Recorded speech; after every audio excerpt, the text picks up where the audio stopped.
Hey guys, it's Rare Coin, and oh my gosh, did they just drop something big for old school. So, for a while now, Jagex has been considering reworking armor, and we got a couple hints at this with them saying in live streams and stuff that Black Dehide's too powerful for its like how cheap and accessible it is, and so on and so forth.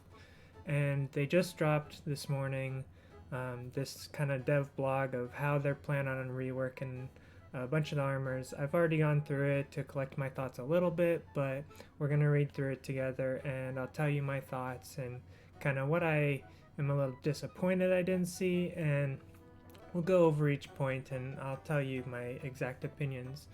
So basically, they talk about one of their surveys. There's a power creep is things that people are worried about, and like that the current weapons are like too easy to use, just to for like their levels like too low and stuff. So like anybody can use them as long as they have enough money, so on and so forth.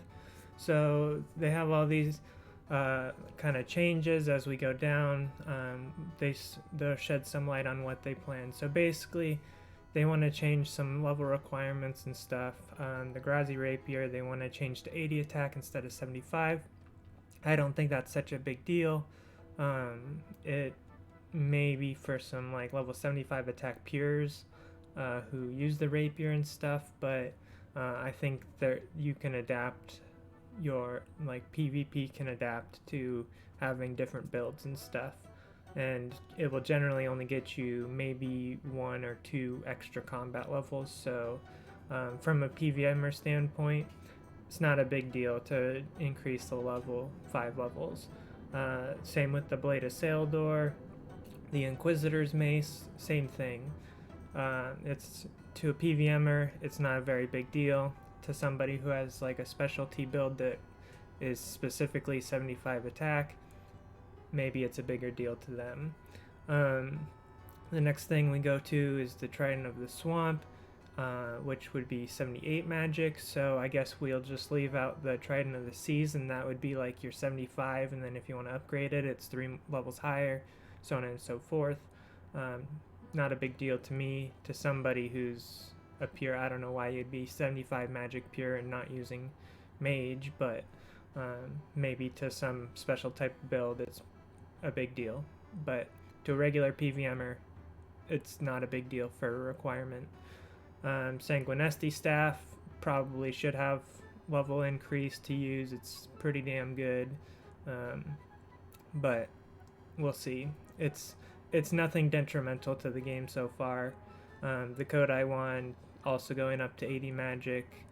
The Nightmare Staff base would go from 65 to 72 magic, and when you put an orb on it, it would go, currently it's 75 magic, and it would go up to 82.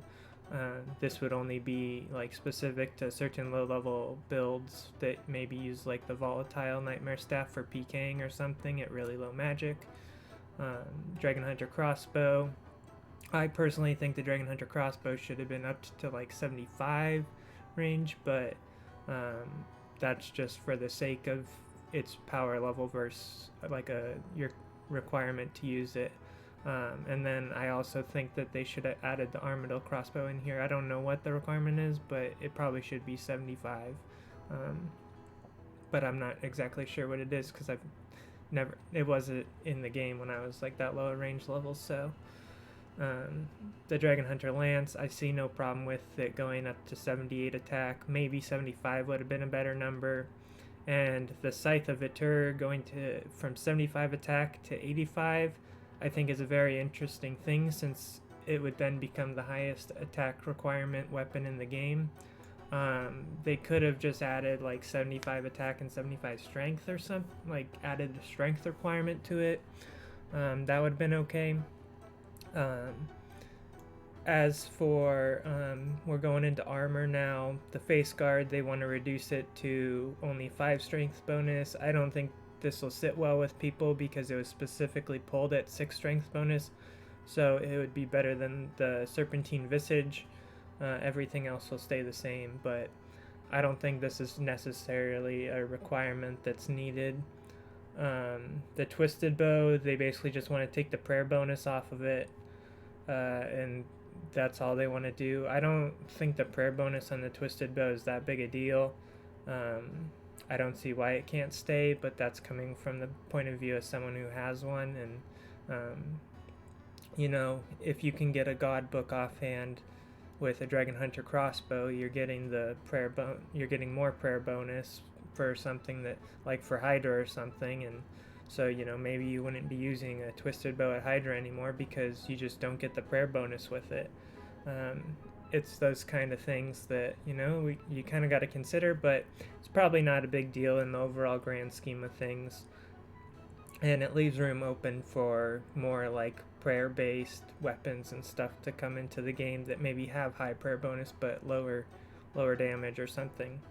Dragonhide armor, specifically, they talk about Black D'hide here. They basically, it's like they take away like 45% of all the stats, except for the range defense is going to go up just a little bit. And it's probably not that big a deal. It's super accessible and stuff. The one thing I'm concerned about for here is if that translates to Blessed D'hide stuff. I think Blessed D'hide should probably stay at the increased stats to give it like meaning, and I think this will make the Carol's body and Armadillo body seem way better than necessarily like just having Black D'hide. But I'm okay with this change as long as it doesn't change the stats of Blessed D'hide. If Blessed D'hide stays the same, I think this would be a very healthy update for the game. The Din's Bulwark, they're just gonna give it negative 25 magic defense, so magic would hit you more often if you're using it. And then they're reducing the defense of like everything else overall. I don't necessarily think that you have to reduce the defense of Din's Bulwark. I think it's more of when you have higher magic accuracy, you should be more accurate to hit your freezes and stuff if they're worried about PKing, and if you're using it in PVM, you're tanking, you're not attacking generally. So having higher defense is pretty important in those circumstances. Anyways, not a big change to me. I don't use one. It doesn't necessarily matter. It's fine. They can integrity buff it later or something if they decide it's just unusable at that point. The Toxic Blowpipe, they talk about intentionally it was supposed to be a 3-tick weapon. They don't want to change the feel of it being a 2-tick weapon on rapid. So basically they're going to have the accuracy bonus when it's charged versus like the current. And they're going to take the range strength down when you put darts in it to 25 instead of 40. It's a pretty big hit. It's about 3 to 4 or 5 damage depending on what kind of other pieces of gear you have and stuff, and what has range strength and what doesn't. I'm pretty sure that for the most part it's gonna make up all your damage, but if there comes a time when we have like a bunch of range strength armor and stuff, like I think this is a lot healthier to have its base super low. It's gonna be your weapon that you want to hit consistent like low and medium hits. It's not gonna be like consistent big, like dragon darts aren't gonna hit 46s or whatever anymore. They might only hit 40s, and that's the kind of difference you're looking at. So it makes a big difference in the DPS, but it gives it more of the like I want to do more consistent damage feel than I want to hit big numbers with consistent medium numbers. So you're taking out that like over the top aspect of the blowpipe, and they kind of explain the whole like what the darts accuracy and stuff is. They're taking the accuracy a little bit down, that way it's only good against lower defense monsters, which will make melee best for Bandos again, unless you're like Warhammer speccing, and then Vorkath wouldn't be better than the Dragon Hunter crossbow. At Vorkath, your blowpipe's not going to be nearly as good anymore. The Dragon Hunter crossbow and lance are definitely going to be better at Vorkath from now on. There won't be a question about that. The fight caves, yeah, apparently it's not going to be as good as melee. I don't understand really why, but you know, I think it'll still be just fine. Like, you can use it.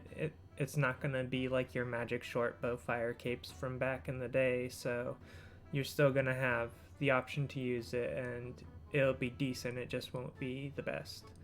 Dragon Bone necklace and Bone Crusher necklace, they're basically turning into glories, I believe. Yeah, they're basically turning them into glories with like super high prayer bonus and a little bit of strength, so they're actually usable. So before, what would happen is you wouldn't want to use this because it gave no bonus stats other than prayer, and that was a huge problem because it was better to use a glory with like some accuracy bonus or fury with accuracy and defense than it was to just get the prayer. Now it's best in slot for like Hydra basically, because it gives you the huge prayer bonus and it gives you the accuracy, so you don't lose that extra DPS from your accuracy. Crystal armor and crystal bow, basically they want to make it so that you get an extra 5% damage more on top if you're wearing the full set of crystal armor when you're using a crystal bow, and that's the only real thing. It's basically for high defense monsters, and you know what really has high defense in RuneScape? Not much, so might as well just keep using all your other weapons. I am a little disappointed at the end of this weapon section that we did not see full Justicar mentioned. They said that they like wanted to kind of change it up so like armor was balanced and stuff, but Justicar still falls behind the DPS ladder in terms of how it tanks, and I really was kind of hoping we would see something about Justicar working similar to like how crystal armor works, where each piece would have like a absorption percentage and then the full set would give a bonus.